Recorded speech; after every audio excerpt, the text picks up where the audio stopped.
Gold trusted gold buyers. మీరు తాకట్టు పెట్టిన బంగారాన్ని విడిపించి ఈ రోజు ఉన్న మార్కెట్ ధరకు కొనబడను.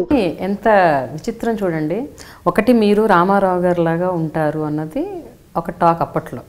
అది కాకుండా రామారావు గారు పోషించిన పౌరాణిక పాత్రలు ఏవైతే ఉన్నాయో చాలా పేరు తెచ్చిన పాత్రలు, రావణాసురుడు, దుర్యోధనుడు, భీముడు, కర్ణుడు, ఇవన్నీ ఆ తర్వాత కాలంలో మీరు పోషించారు కదా. ఆల్మోస్ట్ ఎక్సెప్ట్ రాముడు కృష్ణుడు తప్ప.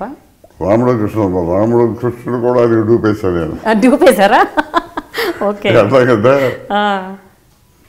మీరు వీరాభిమాని చూస్తుంటారు కదా, ఆయన కట్టే మొదటి ఆయన భూమి పైకి చూసుకుని పైకి వస్తాడే, అది నేనే. ఓహో. ఆ ట్రిక్కి రామారావు అన్నది బాబు నాకు గోపుకు లేదు సశాను అని అదంటే ఆ ట్రిక్ నేనే వేశాను. పైకి వస్తానే రామారావు గుడిలో చూపిస్తారు. అది నేనే ఆ విధంగా కృష్ణుడు కూడా వేశాడు.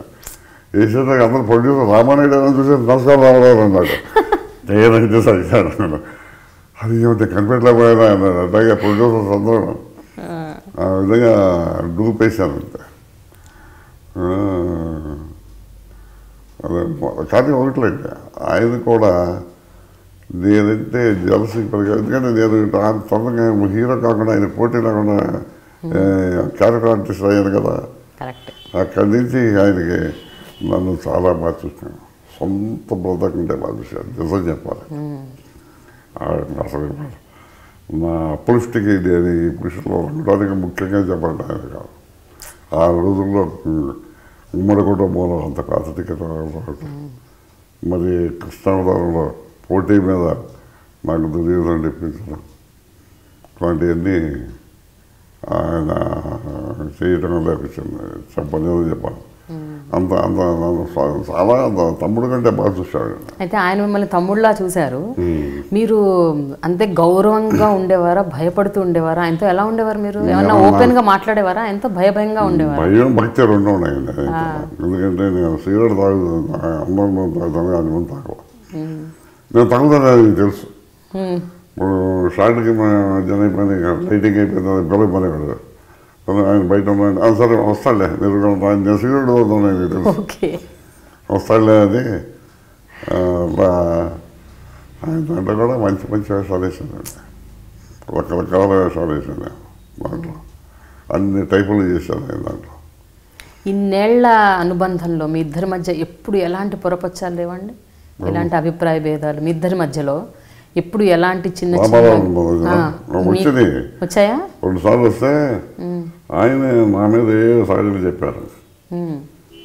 చెప్పేసరికి అన్నయ్య నేను చేయలేదు, మీరు పొరపాటు పడుతున్నాను కానీ నిరూపించండి అన్న. నిరూపిస్తాను కూర్చొని వాళ్ళని పిలిచారు. పిలిచేసరికి అది వేరే విధంగా చెప్పారు. ఆయన 2 సార్లు బాబా నాకు సారీ చెప్పాడు. సారీ తమ్ముడు ఏమనుకోవద్దు అంటారండి. తప్పు జరిగితే వెంటనే చెప్పేస్తాడు. వెంటనే చెప్పేశాడు. సారీ సారీ తమ్ముడు, సారీ ఏమనుకోవద్దు, ఇట్లాంటి రాకుండా చూసుకో అన్నాడు. అందుకని అంత తప్ప నాకు భేదాభిప్రాయాలు మాత్రం అయిపోతాను. ఎందుకంటే నేను ఆయనకి అనుకుగా ఉండేవాడిని. అంటే అది మీరు భక్త్యానండి భయమేనండి ఏదో అన్నాడు. ఆయన నన్ను పైకి తీసుకొచ్చిన మనిషి కదా, నేను ఎప్పుడు ఆయనకి ప్రత్యేకత ఉండాలి అని అలా ఉండేవాడిని. తర్వాత కాలంలో కూడా ఎన్టీఆర్ గారు పొలిటికల్ పార్టీ, రాజకీయ పార్టీ పెట్టినప్పుడు కూడా మీ పక్కన ఉన్నారు, మీతో కూర్చున్నారు, సలహాలు సూచనలు. అప్పట్లో పార్టీ పెట్టాలా వద్దా ఇవన్నీ కూడా మిమ్మల్ని అడిగారట కదా. అన్నీ నేను అన్నది ఫౌండర్ మెంబర్. అదే అంటే ఇనిషియేట్ చేసేటప్పుడు కూడా ఇనిషియేటప్పుడు పొద్దున సాయంకాలం మేమే కలిసి రావడం కదా. షూటింగ్లో మాదే కాంబినేషన్. షార్ట్ మీద మీద కొంచెం మాట్లాడుకుంటాం కదా. తమ్ముడు నాకు సలహా చెప్పాను. ఏదన్నా ఏమీ లేదు, ఇవాళ ప్రజలు మనల్ని ఈ విధంగా ఆదరించి ప్రేమించడం వల్ల కదా మనం ఇంకా వెళ్ళమయ్యాను. పేరు ప్రఖ్యాతం సంపాదించుకుని డబ్బు సంపాదించుకుని ఈ జన్మలోనే వాళ్ళకి ఏదైనా మనం సేవ చేయగలిగితే మన జీవితానికి కొత్తగా పరమార్థం ఉంటుంది అనుకుంటున్నాను నేను. ఏమంటాం అన్నాడు. చాలా మంచి తాట అన్నాడు. ఈ జీవితంలోనే మనం ఉండగానే అలాగే ఇది చేశాను అంతకంటే తృప్తే కావాలి మనిషికి. నీకు ఎందుకు వచ్చిందని అవుతాడు చాలా మంచిది. మరి ఏ విధంగా చేస్తామంటే అదరికి ఎక్కువైపోయింది. కాంగ్రెస్ ఆ టైంలో కాంగ్రెస్ వాళ్ళు ప్రతి 3 నెలలకి ఒక మినిస్టర్ చీఫ్ మినిస్టర్ మారటం, ఏదో కట్టుకుని వెళ్ళిపోవడం జరుగుతుంది. కానీ ఎవరు కన్స్ట్రక్టివ్గా చేయట్లా. దాంతో అప్పుడు ఆయనకు థాట్ వచ్చింది. ఏమొచ్చింది, మోహన్ రెడ్డి అని కర్నూలు ఆయన అన్నారు, ఆయన అన్నగారు మీరు పాలిటిక్స్లోకి వస్తే మళ్ళీ మీకు ఒక పీరియడ్ ఉంటుంది, 60 ఏళ్ళు అయిపోయిన తర్వాత మీ లైఫ్ మెసేసారు లైన్ అదే పర్సనాలిటీ దెబ్బతినిపోతారు మీరు అంటే. అప్పుడు ఆయన డిసైడ్ చేసుకున్నారు 60 ఏళ్ళ ద్వారా మనం అటాక్ చేయాలి కాబట్టి వాళ్ళ అబ్బాయిలు వాళ్ళందరికీ ఏమేం చేయాలని ఆలోచించి మనం ఎందుకు పార్టీ పెట్టుకున్న కొత్త పార్టీ అని అప్పుడు పార్టీ పెడదాం అనుకుని ఆ టైంలోనే నాదెళ్ల భాస్కరరావు కాంగ్రెస్లో వచ్చేసి ఆయన దీంట్లోకి వస్తాను నేను. సరే రోజు 10:30-11 గంటలకి ఈయన దగ్గర వచ్చేవాడు. మేము షూటింగ్లో ఉండేవాళ్ళం.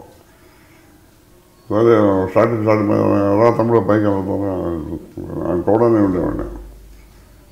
అలా నేను ఉన్నది ఫోన్ నెంబర్ మేము ముగ్గురమే వర్కౌట్ చేసి ఆఖరికి అసలు మాకేం తెలిసేది కదా మొత్తం అంతా నాలుగు బస్సులు. అసలు మేనిఫెస్టో అంటే ఏమిటి, ఎన్నికల కమిషన్కి మనం ఎట్లా అప్లై చేయాలి, జెండా ఎలా ఉండాలి, ఇవన్నీ చెప్పింది ఆయన. దాని ప్రకారం అన్నీ తీసుకొచ్చి అది 1983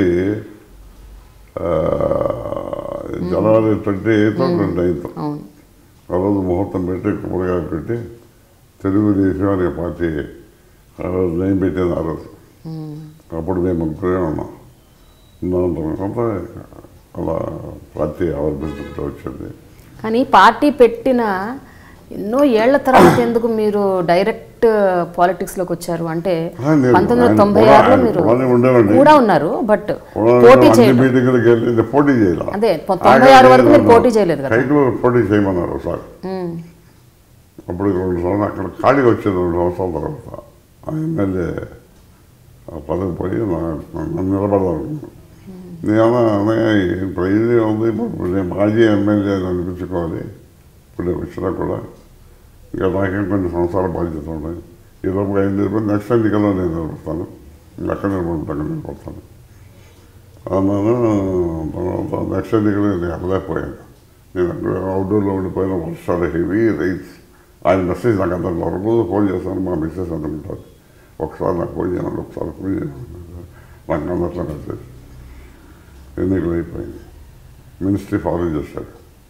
నేను వెళ్ళిన తర్వాత తిట్టాడు, కొట్టొచ్చాడు. నీకు బుద్ధి ఉందో ఇప్పుడు చూశాడు, మన ఇద్దరం కలిసి ఉన్నంత కాలం నువ్వు నేను ఎప్పుడు కలిసి ఉండాలి మన జీవితాంతకం. ఇప్పుడు మినిస్టర్ అయ్యి ఉండేవాడు నువ్వు. అలానే నాకు బ్యాడ్ లక్, నువ్వు కామెడీ చేయకూడదు తర్వాత అని నేను సంతృప్తి పడిపోయాను. తర్వాత ఆయన చనిపోయే ముందు ఒక రోజు నన్ను పిలిచాడు ఇంటికి. పొద్దున్నే ఫోన్ చేశారు, మన వెళ్ళాను. ఏంటనే పిలిచాడు, ఏది రాత్రల్లో నాకు నిద్ర పట్టలేదు. అందరికీ చేశాను ఏదంటే నీకు ఒక్కడికే చేయలేదు ఇండస్ట్రీలో. ఏదో చేయాలంటే ముందు నీకే చేయాలి నేను, మన ఇద్దరికి మన ముందు ప్రకారం. మరి ఏది నేను మర్చిపోయానా ఏంటి నాకు నాకు కలతతో రాత్రిలో నాకు నిద్రపట్టలేదు. మనకి రాజ్యసభ సీట్లు వస్తున్నాయని నేను పంపిస్తున్నాను, చాలా సంతోషంగా.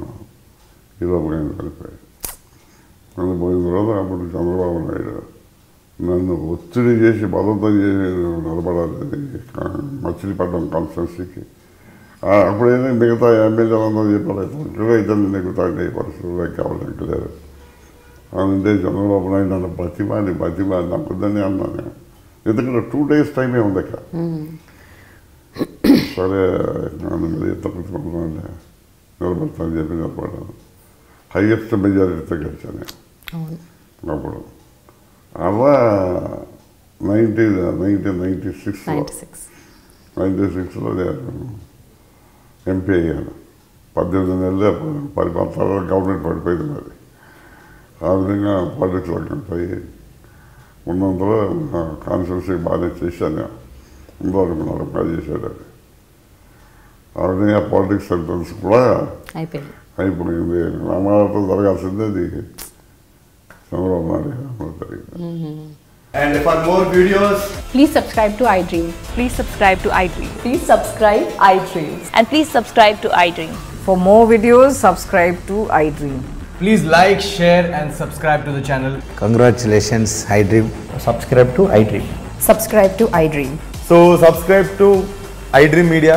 iDream ki iDream team andarki huge congratulations. Please subscribe iDream Media. Please subscribe to iDream. Subscribe iDream. Please subscribe to iDream. iDream అంటే నా కళల ఛానల్ సబ్స్క్రైబ్ చేసుకున్నారు, నోరు తిరుగుతలేదు. మీరైతే గంట గుర్తు కొట్టండి. For more such videos, please subscribe to iDream. Subscribe to iDream. Please subscribe to iDream. Please subscribe iDream Media. Please do subscribe to iDream. Please subscribe to iDream Media. For best entertainment and information, please subscribe iDream. And don't forget to subscribe to iDream.